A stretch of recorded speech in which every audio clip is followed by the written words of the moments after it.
만약 시간을 되돌릴 수 있다면, 단 한 가지만 바꿀 수 있다면 저는 주저없이 이것을 선택하겠습니다.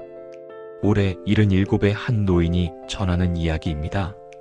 70년이 넘는 세월을 살아오며 사업도 해봤고 명예도 얻어봤고 돈도 벌어봤습니다.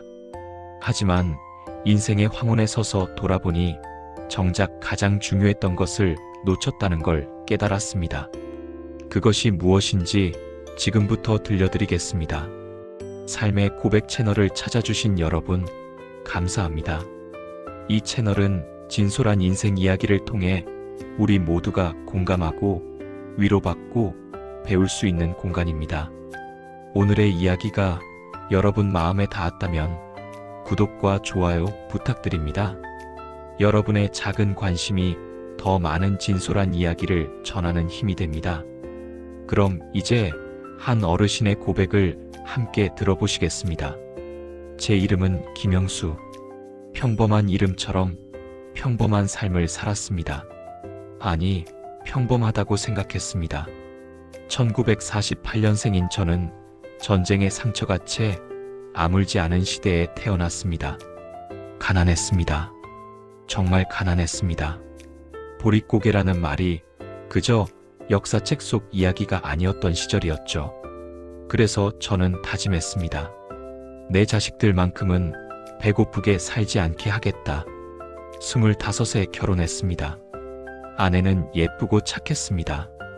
작은 새방에서 신혼살림을 시작했죠. 행복했습니다. 비록 가진 건 없었지만 사랑하는 사람과 함께라는 것만으로도 세상을 다 가진 것 같았습니다. 이듬해 첫아이가 태어났습니다. 아들이었습니다. 아이의 작은 손을 잡는 순간 가슴이 벅차올랐습니다. 동시에 무거운 책임감도 느꼈습니다. 이 아이를 잘 키워야 한다는, 이 아이에게 더 나은 세상을 물려줘야 한다는 책임감. 그때부터였습니다. 저는 정말 열심히 살았습니다. 새벽 5시에 일어나 공장에 출근했습니다. 밤 10시가 넘어서야 집에 돌아왔습니다. 주말에도 일했습니다. 명절에도 일했습니다. 조금만 더, 조금만 더. 그게 제 주문이었습니다. 3년 후 딸이 태어났습니다. 그리고 다시 3년 후 막내 아들이 태어났습니다. 아이들은 무럭무럭 자랐고 저는 더욱 바빠졌습니다. 먹여 살려야 할 식구가 늘어났으니까요. 학비도 벌어야 했고 더 넓은 집으로 이사도 가야 했습니다. 35에 작은 가게를 차렸습니다. 처음엔 작았지만 제 땀과 노력으로 조금씩 키워나갔습니다. 잠자는 시간을 줄였습니다. 친구들과의 약속도 취소했습니다. 취미도 휴식도 사치였습니다. 조금만 더 벌면 그때는 쉴 수 있을 거야. 항상 그렇게 생각했습니다. 40이 되었을 때 사업은 제법 안정됐습니다. 직원도 몇 명 두게 됐고 아파트도 장만했습니다. 아이들은 중학생, 초등학생이 되어 있었습니다. 이제 조금 여유를 가져도 되겠지. 그렇게 생각했습니다.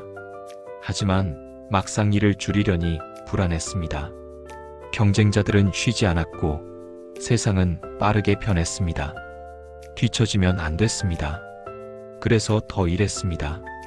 아이들의 학부모 모임에 한 번도 나가지 못했습니다. 운동회도 학예회도 갈 수 없었습니다. 아내가 전화로 아빠 오늘 큰애 생일인데 일찍 좀 들어와라고 하면 미안해. 중요한 미팅이 있어. 다음에 보상해 줄게라고 답했습니다. 다음에라는 말을 입에 달고 살았습니다. 50살이 되었을 때 사업은 더욱 번창했습니다. 직원이 20명이 넘었고 두 번째 지점도 냈습니다. 아이들은 모두 대학생이 되어 있었습니다. 경제적으로는 여유로웠습니다. 하지만 여전히 바빴습니다. 아니, 더 바빴습니다. 책임질 것이 많아졌으니까요. 주말에 아내가 우리 둘이 여행이라도 갈까? 라고 물으면 저는 늘 다음에 시간 나면 가자. 지금은 회사가 중요한 시기야라고 대답했습니다. 그렇게 다음을 약속하며 살았습니다. 60이 되던 해 첫 손주가 태어났습니다. 아들 내외가 병원에서 갓 태어난 손주를 안겨줬을 때 이상한 감정이 밀려왔습니다. 기쁘면서도 묘하게 서글펐습니다. 손주를 보는 순간 문득 제 자식들의 어린 시절이 떠올랐습니다. 그런데 놀랍게도 제대로 기억나는 게 없었습니다. 큰아들이 처음 걸음마를 뗐을 때 제가 곁에 있었나? 딸아이가 처음 아빠라고 불렀을 때를 기억하나? 막내가 자전거를 처음 탔을 때 제가 옆에서 잡아줬던가? 기억이 나지 않았습니다. 그날 밤 집에 돌아와 오래된 앨범을 꺼냈습니다. 아이들의 사진이 가득했습니다. 돌잔치 사진, 입학식 사진, 졸업식 사진. 그런데 제 모습은 거의 없었습니다. 몇 장 안 되는 사진 속 제 얼굴은 피곤해 보였고 어색하게 웃고 있었습니다. 마치 그 자리가 불편한 사람처럼. 아내가 옆에 앉으며 말했습니다. 당신은 늘 바빴잖아. 사진 찍을 시간이 어디 있었어. 그 말이 가슴에 박혔습니다. 65세 사업을 정리했습니다. 이제 정말 쉬어야 할 나이가 됐다고 생각했습니다. 드디어 시간이 생겼습니다. 그런데 문제가 생겼습니다. 무엇을 해야 할지 몰랐습니다. 평생을 일만 하며 살았더니 일 없는 삶이 낯설었습니다. 아침에 일어나도 할 일이 없었습니다. TV를 봐도 재미가 없었습니다. 친구들과 만나려 해도 연락할 친구가 없었습니다. 다들 오래전에 연락이 끊겼더군요. 더 큰 문제는 가족과도 어색했다는 겁니다. 자식들과 통화를 해도 할 말이 없었습니다. 그들의 삶을, 관심사를, 고민을 몰랐습니다. 요즘 어떻게 지내냐? 네, 잘 지내요. 밥은 잘 먹고? 네. 그게 다였습니다. 손주들이 놀러 오면 어떻게 놀아줘야 할지 몰랐습니다. 안아주려 해도 낯설어하며 엄마 뒤로 숨었습니다. 아내와도 대화가 없었습니다. 50년을 함께 살았지만 정작 아내에 대해 아는 게 없었습니다. 아내가 무엇을 좋아하는지, 무슨 음식을 좋아하는지, 어떤 꿈을 가지고 있었는지 한 번은 아내에게 물었습니다. 당신은 뭐 하고 싶은 거 없어? 아내는 멀거니 창밖을 보다가 말했습니다. 글쎄, 이제는 모르겠어. 오래전에 포기한 것들이라. 그 말의 무게가 얼마나 무거웠는지 모릅니다. 70이 되던 해 큰아들과 심한 말다툼을 했습니다. 사소한 일이었습니다. 손주 교육 방침에 대해 제가 한마디 했던 것뿐이었죠. 그런데 아들이 버럭 화를 냈습니다. 아버지는 우리 키울 때 뭘 하셨는데 지금 와서 그런 말씀을 하세요? 그 말에 저도 흥분해서 소리를 질렀습니다.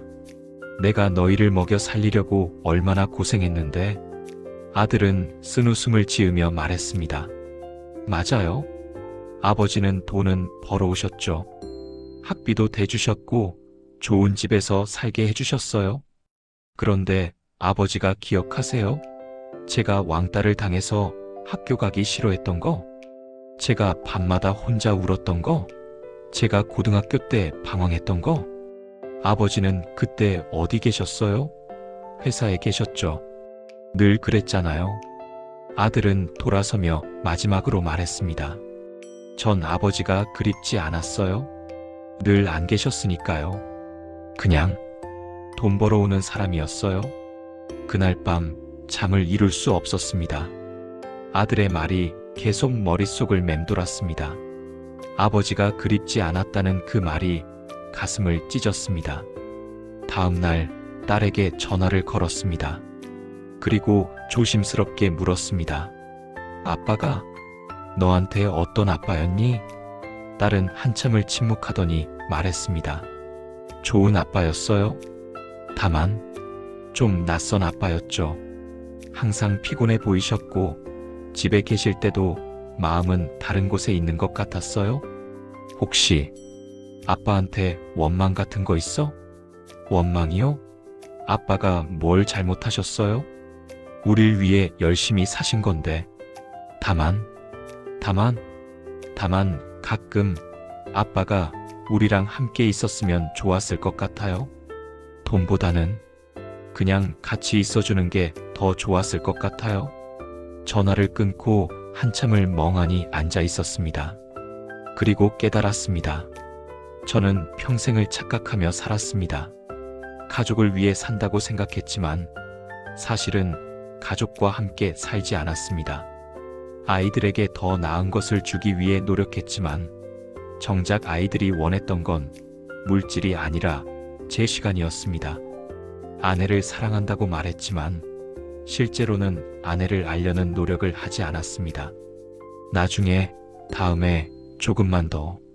그 말들로 미루다가 정작 중요한 순간들을 다 놓쳤습니다. 아이들의 웃음소리, 아내의 수다, 손잡고 함께 걷는 저녁 산책, 함께 둘러앉아 먹는 저녁 식사. 돈으로 살 수 없는 것들, 시간이 지나면 다시 돌아오지 않는 것들을 모두 놓쳤습니다. 사업이 성공했을 때 저는 승리자라고 생각했습니다. 하지만 지금 돌이켜보니 저는 가장 중요한 것을 잃은 패배자였습니다. 75이 되던 해 아내가 쓰러졌습니다.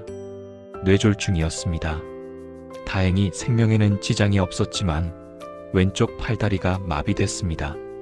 병원에서 아내를 간호하며 처음으로 아내의 손을 제대로 잡았습니다. 쭈글쭈글한 손, 굳은 살이 박힌 손이었습니다. 언제 이렇게 늙었을까? 언제 이렇게 손이 거칠어졌을까? 50년을 함께 살면서 아내의 손을 제대로 본 적이 없었습니다. 재활치료를 하는 아내를 보며 문득 궁금해졌습니다. 당신 평생 살면서 제일 하고 싶었던 게 뭐였어? 아내는 힘들게 말했습니다. 당신이랑 제주도 한번 가보고 싶었어. 제주도? 응. 신혼여행으로 가려고 했잖아. 근데 당신이 돈 없다고 다음에 가자고 했지. 그 다음이 50년이 됐네. 가슴이 무너졌습니다. 단 한 번의 여행, 단 며칠의 시간을 내주지 못한 제가 너무나 미웠습니다. 지금 77의 나이로 인생을 되돌아보며 가장 후회되는 것이 무엇이냐고 묻는다면 저는 주저없이 대답하겠습니다. 함께하지 못한 시간들, 돈을 더 벌지 못한 것, 더 큰 성공을 이루지 못한 것, 더 좋은 집에 살지 못한 것, 그런 것들은 하나도 후회되지 않습니다. 오히려 그 모든 것을 위해 쓴 시간이 후회됩니다. 아이들과 함께 놀아주지 못한 것, 아내와 손잡고 산책하지 못한 것, 가족들과 둘러앉아 밥 먹으며 웃지 못한 것, 일요일 아침 늦잠 자고 함께 브런치 먹지 못한 것, 그 평범하고 소소한 순간들이 지금은 그 무엇보다 소중해 보입니다. 이 이야기를 듣고 계신 여러분께 묻고 싶습니다. 여러분은 지금 무엇을 위해 사십니까? 성공을 위해서입니까? 돈을 위해서입니까? 남들에게 인정받기 위해서입니까? 그것들이 정말 중요한 것입니까? 저는 70년을 살아보고 깨달았습니다. 인생의 마지막 순간, 통장 잔고는 아무 의미가 없습니다. 직함도 명예도 집도 차도 의미 없습니다. 그때 중요한 건 단 하나입니다. 사랑하는 사람들과 함께한 시간, 그리고 그 시간 속의 기억들. 성공한 사업가로 기억되는 것보다 좋은 아버지로 기억되고 싶습니다. 돈을 많이 번 사람보다 가족과 함께 웃었던 사람이고 싶습니다. 하지만 이제는 너무 늦었습니다. 시간은 되돌릴 수 없습니다. 놓친 순간들은 다시 오지 않습니다. 여러분은 아직 늦지 않았습니다. 오늘 퇴근하고 집에 가서 가족들과 함께 저녁을 먹으세요. 이번 주말에는 휴대폰을 내려놓고 아이들과 함께 놀아주세요. 사랑하는 사람에게 사랑한다고 말하세요. 그것이 어렵지 않습니다. 돈도 들지 않습니다. 단지 마음과 시간만 있으면 됩니다. 나중에, 다음에라고 미루지 마세요. 나중은 영원히 오지 않을 수도 있습니다. 다음은 기회가 주어지지 않을 수도 있습니다. 지금 당장, 오늘, 이 순간이 가장 중요합니다. 저는 이제 남은 시간 동안 놓쳤던 것들을 조금이라도 되찾으려 노력합니다. 매일 아내와 함께 동네를 산책합니다. 천천히, 아주 천천히. 일주일에 한 번은 자식들과 통화하며 그들의 이야기를 듣습니다. 손주들이 오면 서툴지만 함께 놀아줍니다. 늦었지만 그래도 합니다.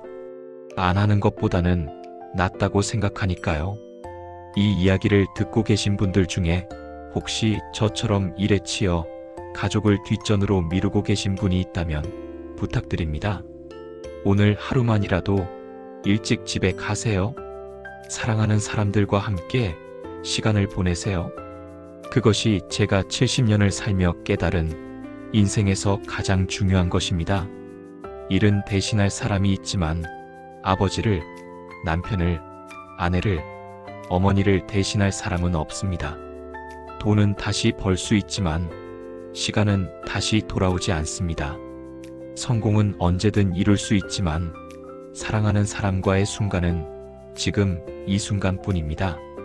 70년을 살아보니 후회되는 단 한 가지. 그것은 함께하지 못한 시간들입니다. 여러분은 부디 저와 같은 후회를 하지 마시길 바랍니다. 지금 곁에 있는 사람들을 사랑하세요. 지금 이 순간을 소중히 여기세요. 그것이 제가 인생의 황혼에서 여러분께 전하고 싶은 진심입니다. 긴 이야기 들어주셔서 감사합니다. 여러분의 삶에 작은 울림이 되었기를 바랍니다. 구독과 좋아요는 더 많은 진솔한 이야기를 나누는데 큰 힘이 됩니다. 여러분의 이야기도 댓글로 나눠주세요. 함께 공감하고 위로하겠습니다. 건강하시고 사랑하는 사람들과 행복한 시간 보내시길 바랍니다. 삶의 고백, 다음 이야기로 또 찾아뵙겠습니다.